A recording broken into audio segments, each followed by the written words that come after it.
22-year-old Tyron Smith faces one of the toughest battles in his career as he goes up against 7-time Pro Bowler DeMarcus Ware.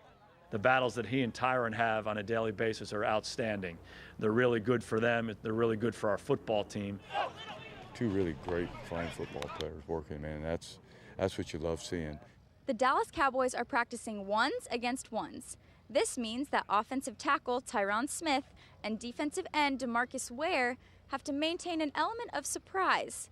They may know each other's moves a little too well. When you go against a guy like Tyron, he's going to bring it every time. He's going to, come really hard, and he knows what I'm going to do majority of the time because he's used to it, and vice versa. So that's what makes it, makes it really hard. Sometimes he beats me and I beat him, and it's kind of just at that competitive atmosphere, just kind of, just keep that whole atmosphere going so you make each other better. One guy gets beat one day, they come back and they watch the tape and they study, and how do I get better?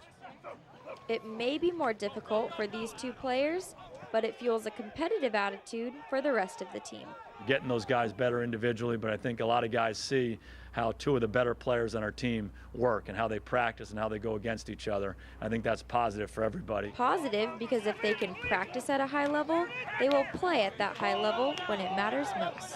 Kayla McClain, CBS 11 Sports. Here in Oxnard, California, the Dallas Cowboys are training hard for the 2013 regular season, but not without a few setbacks, injury after injury, including their top pick from the 2013 draft. Obviously, being available is a really important trait for a player, and if you're not durable, you haven't shown that, and you can't practice and play in games, it's hard for us to evaluate you. Wide receiver Terrence Williams has been out for over a week due to a concussion. But Coach Jason Garrett was happy to announce that the team saw no injuries in their last game against the Oakland Raiders.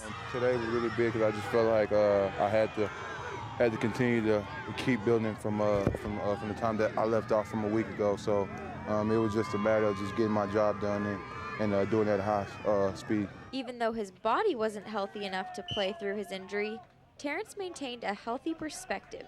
It was tough, but then again I could continue to pay attention and just listen to the coaching points, what they was doing to the other receivers, and pay attention to what they was doing, and really just continue to listen to the dads and mouths. One player is back. Now it's just a matter of getting everyone else on the team healthy and ready for the season. Kayla McClain, CBS 11 Sports. It's May, springtime. Can you tell? The Ranger fans are here today, bundled up and ready to face the bitter cold. And it's bark in the park here at the Rangers ballpark. Hundreds of people are here with their canine friends. Luckily, the dogs have coats of their own to fight against the cold. But no, I'm not talking about fur coats. These dogs, like their owners, have on actual coats to keep warm. Clearly, the players are just as bundled and prepared to face the cold.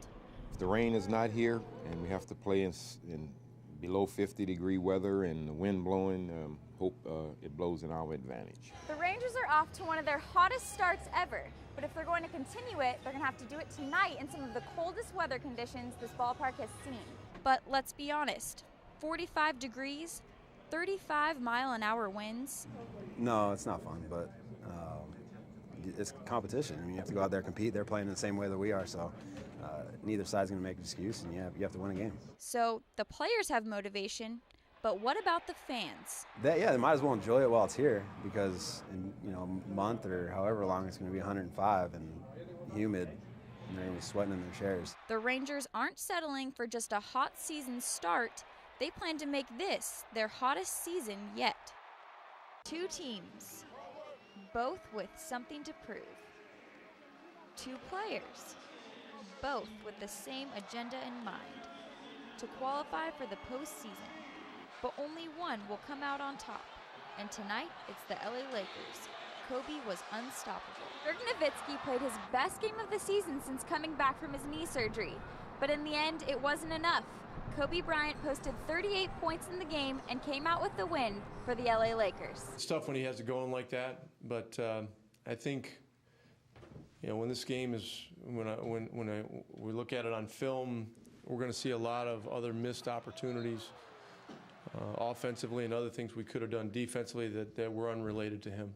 Not only did Kobe, Dirk, and even Steve Nash play like it was a playoff game, but the energy from the crowd made it feel like it was a playoff game. Yeah, it was exciting. I think, went all the way down to the wire. What more can you ask? I think both teams, and that's what you're looking for right now. I haven't never played in the playoffs, but it felt pretty intense out there. From the officiating, from the crowd, from the player standpoint, it's pretty intense.